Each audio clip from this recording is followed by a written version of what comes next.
আমি সেই যার বজ্রাঘাতে আপনার পুত্রের এহেন অবস্থা। আমায় ক্ষমা করে দিন পবনদেব। আমার মন চাইছে আজ এবং এই মুহূর্তে আমার পুত্রের যে অপরাধী তাকে শাস্তি দিই, কিন্তু এমনতর কার্য আমি করতে পারবো না। কারণ যদি আমি আপনার বিরুদ্ধাচারণ করি তবে তা হবে অধর্ম। কারণ আপনি দেবরাজ ইন্দ্র, মহারাজ আপনি। কিন্তু এবার আপনার অপরাধের শাস্তি সমগ্র সংসার ভোগ করবে। নারায়ণ নারায়ণ। না পবনদেব, আপনার যন্ত্রণা যথাযথ, কিন্তু এই পরিস্থিতি থেকে মুক্তি পাওয়ার নিশ্চয়ই কোনো উপায় রয়েছে। ইন্দ্রদেব, আপনি কি আপনার বজ্রের প্রহার প্রত্যাহার করতে পারবেন?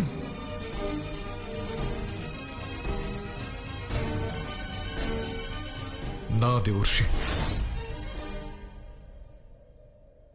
বজ্র এই সংসারের সবচেয়ে অব্যর্থ অস্ত্র। তার প্রহারের বিপরীতীকরণের উপায় আমার জানা নেই। আমি নিরুপায় পবনদেব। কি করবেন আপনি?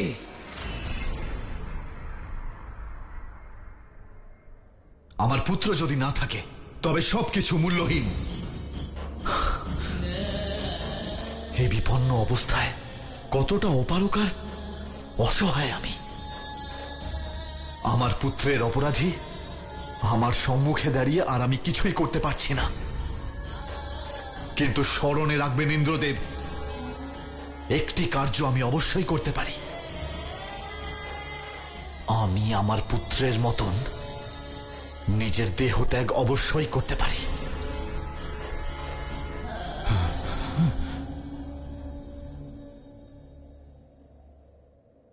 অবশ্যই ত্যাগ করতে পারি।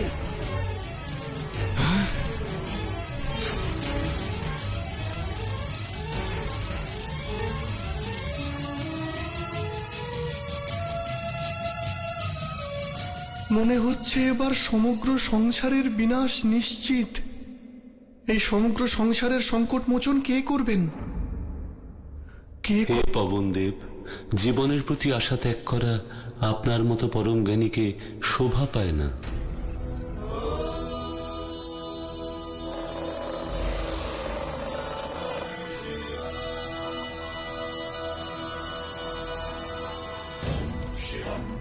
পবনদেব, ধর্মের স্থান ভাবনার চেয়ে উচ্চতর। সমগ্র সৃষ্টি যাতে সঠিক নিয়মে চলতে পারে সেই সৃষ্টিতে প্রাণবায়ু সঞ্চার করা আপনার ধর্ম। ইন্দ্রদেব আমার পুত্রকে আঘাত করেছেন,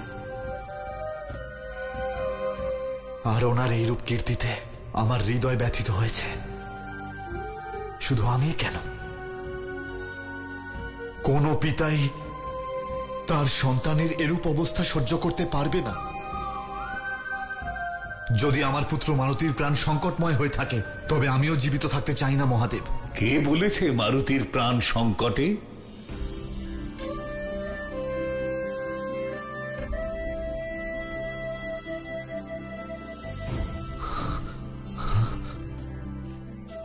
আপনার কথা তাৎপর্য কি পিতা?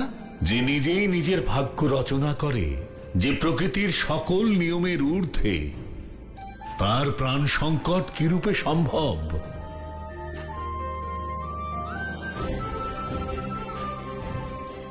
প্রভু, সময় হয়েছে যে আপনার দ্বারা সঞ্চালিত দৈব লীলার স্বরূপ সবাই জ্ঞাত হোক।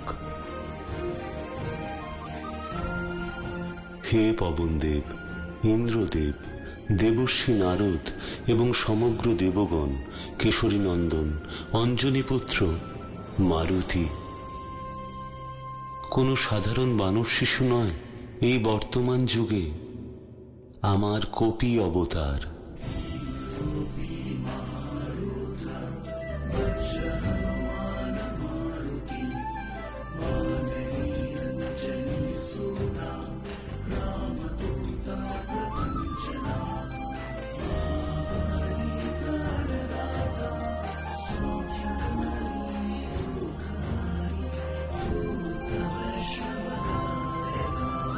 এই ব্রহ্মাণ্ডে ধর্ম এবং ভক্তি স্থাপন করা আর দুষ্টের বিনাশ করার জন্য মারুতির আবির্ভাব হয়েছে।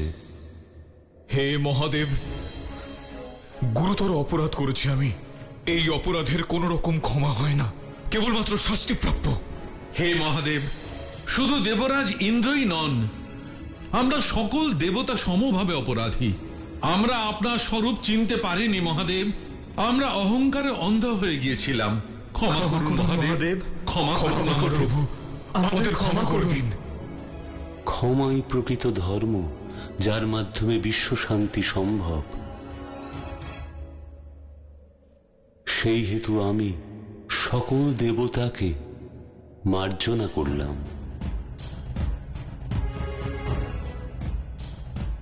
আপনাকে শত কোটি প্রণাম মহাদেব। বাস্তবেই আপনি দয়ার মহাসাগর মহাদেব।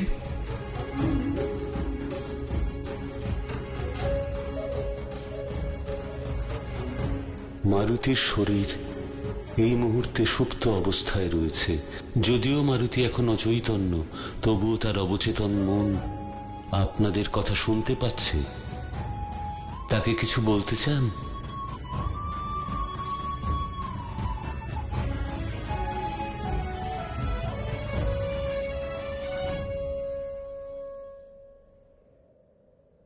হে মারুতি, আমি জানি আমি তোমার অপরাধী। কোন রকম ক্ষমার যোগ্য আমি নই, কিন্তু আমি অবশ্যই প্রায়শ্চিত্ত করতে চাই। তোমায় আমি আশীর্বাদ দিতে চাই পুত্র। আমার বজ্রের দরুন তুমি আঘাতপ্রাপ্ত হয়েছ, সেই হেতু আমি তোমাকে এই আশীর্বাদ করছি, তোমার শরীরও আমার বজ্রের ন্যায় কঠিন হয়ে যাবে। বজ্র কেন, এই জগতের কঠিনতম অস্ত্র তোমাকে কোনোভাবেই স্পর্শ করতে পারবে না।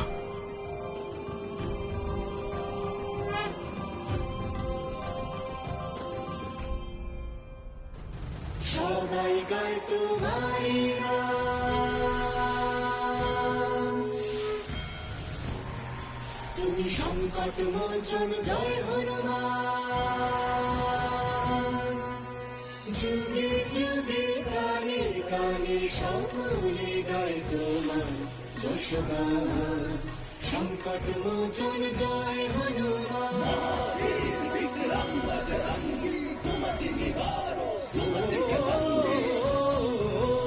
রাম সীতা বুকে নিয়ে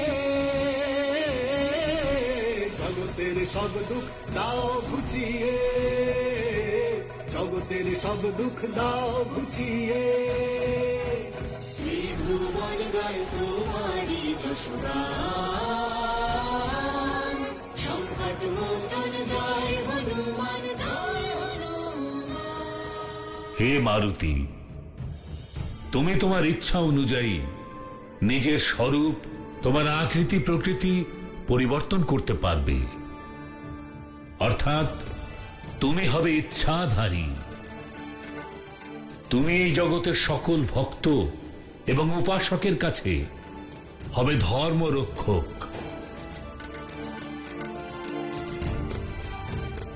আমার ব্রহ্মাস্ত্র তোমাকে স্পর্শ করতে পারবে না।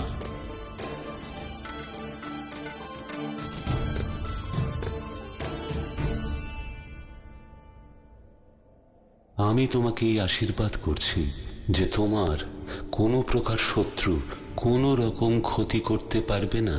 তা সে কোনো ব্যাধি হোক, কোনো গ্রহ বা কোনো প্রতিপক্ষ। আমি মহাকাল স্বয়ং তোমাকে আশীর্বাদ করছি যে তোমার উপর কালের কোনো প্রভাব থাকবে না। তুমি চিরযুবক থাকবে, অজেয় অমর হবে তুমি।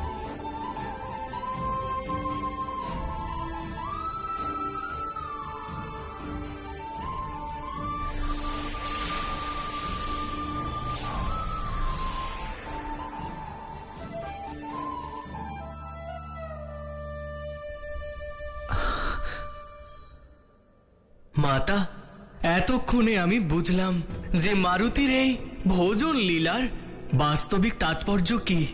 হ্যাঁ, প্রভু যেমন বলেছিলেন যে মারুতি থেকে হনুমান হয়ে ওঠার অলৌকিক যাত্রা বাস্তবে এখান থেকেই আরম্ভ হবে। সময়ের খেলা সত্যিই রহস্যময় প্রভু। দেবতা এবং রাহুর অহংবোধের সংগ্রামে সৃষ্ট হওয়া সংকটে সমগ্র সৃষ্টি বিনাশ হতে চলেছে। মারুতির দৈবলীলা সেই সংকট মোচন করেছে, শুধু তাই নয়, তথাপি সেই লীলার ফলস্বরূপ সে জগতের কল্যাণকর্তা ভক্তশ্রেষ্ঠ হনুমানও হয়ে গেছে। এমন একজন ধর্মপরায়ণ মহাবলী যে সর্বদা ধর্মের রক্ষা আর দুষ্টের দমন করবে।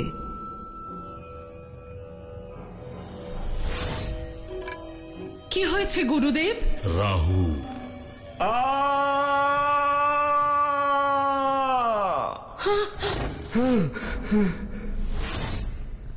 পুত্র,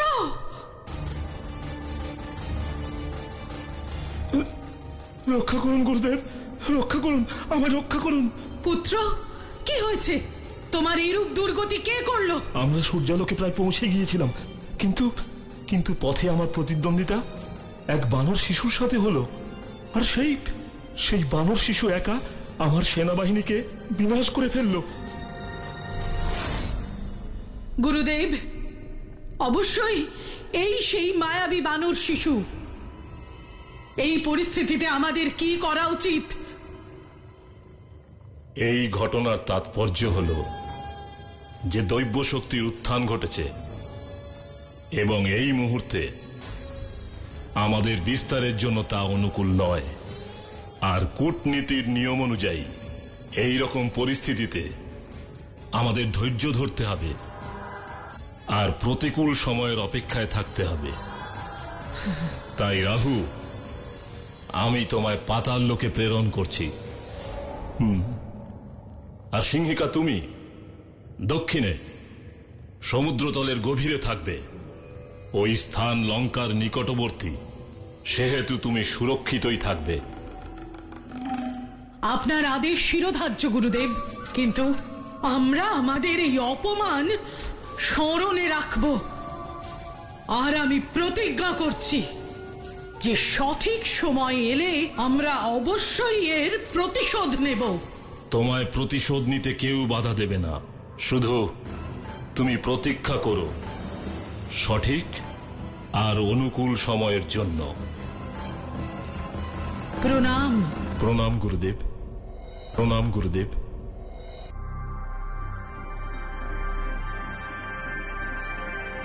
এই সকল শক্তি মারুতির ভেতরে সুপ্ত থাকবে, যা সে আবিষ্কার করবে তার জীবনের বিভিন্ন পর্যায়ে।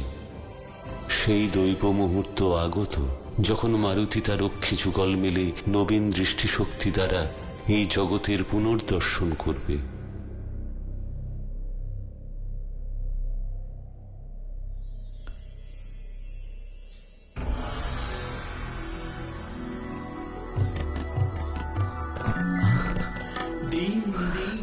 মারুতি পুত্র, মাতা, মাতা, ওঠো পুত্র। আমি তো আকাশে ছিলাম, মেঘ ও গ্রহ নক্ষত্রের উপরে। এখানে কি করে পৌঁছলাম?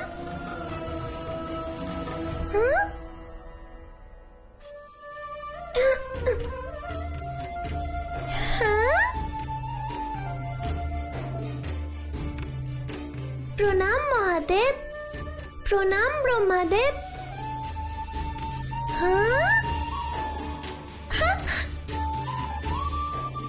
সকল দেবগণই এখানে প্রণাম। ও, আপনারা সকল দেবতা আমার বিরুদ্ধে অভিযোগ নিয়ে মহাদেবের কাছে গিয়েছিলেন, আর মহাদেব এসেছেন আমার শাস্তি দিতে, কারণ আমি আপনাদেরকে পরাস্ত করে ওই অলৌকিক ফল খেয়ে নিয়েছি। তোমার কি মনে হয় তুমি কোনো প্রকার ভুল করেছো মারুতি? তুমি ভুল করতেও পারো না, এবং এই ব্রহ্মাণ্ডের কোনো শক্তির তোমাকে দণ্ডিত করার ক্ষমতা নেই। পুত্র,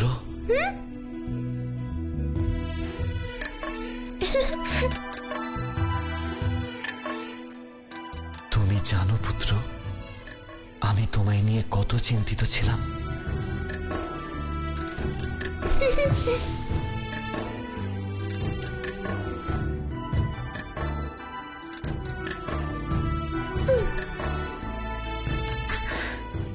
আমার কারণে আমার গুরুর চোখে অশ্রু দেখতে পারবো না।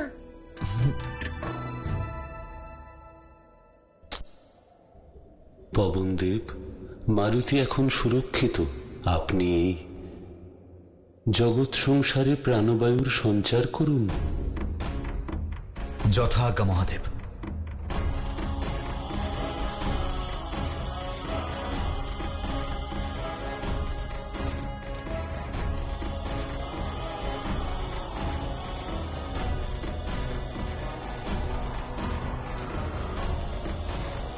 আমি পবনদেব সমস্ত মরুদ্গণের কাছে নিবেদন করছি, লোক পরলোকে, স্থলে ও আকাশে, গ্রহ নক্ষত্রে এবং সৃষ্টির সর্বত্র জীবন বায়ুর পুনঃপ্রবাহ হোক।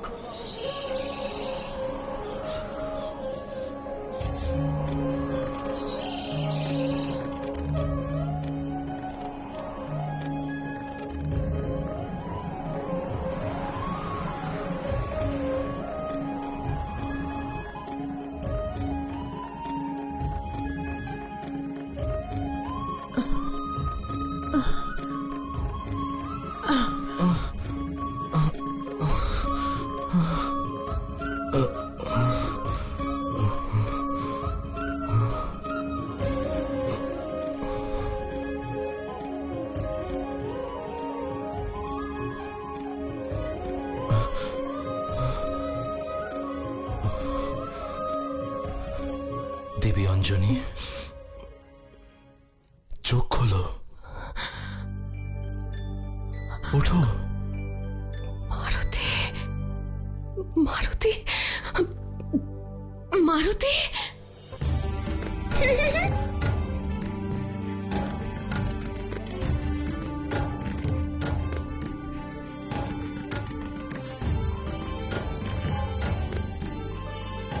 মহাদেব, আপনার আদেশ অনুযায়ী আমি এই সমস্ত সংসারে জীবন বায়ুর প্রবাহ পুনঃস্থাপন করেছি।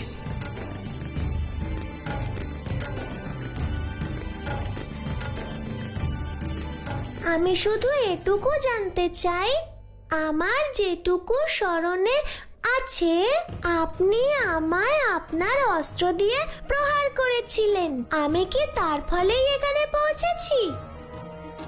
মানতেই হচ্ছে আপনার অস্ত্রের ক্ষমতা অপরিসীম।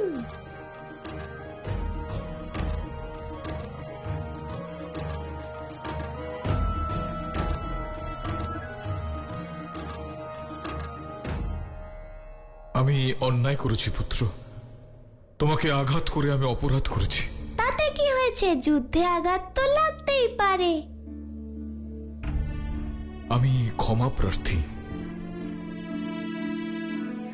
মাতা বলেন যে কোনো সংঘর্ষকে সমাপ্ত করতে দুটি পথ নেওয়া যায়, ক্ষমা চাওয়া অথবা ক্ষমা করা। আপনি ক্ষমা চাইলেন, আমি করলাম।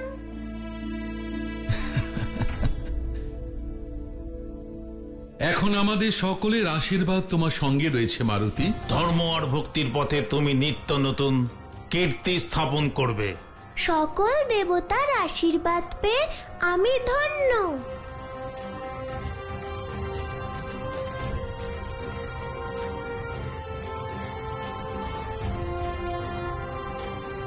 হে মারুতি, যেহেতু আমার বজ্রের প্রভাবে তোমার হনু অর্থাৎ স্কন্ধদেশ আঘাতপ্রাপ্ত হয়েছে, সেই হেতু আজ থেকে এই বিশ্ব সংসারে তুমি হনুমান নামে পরিচিত হবে।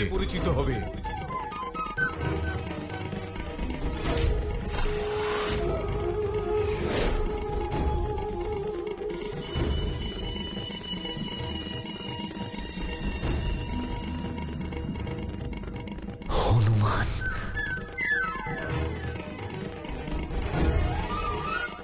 প্রণাম।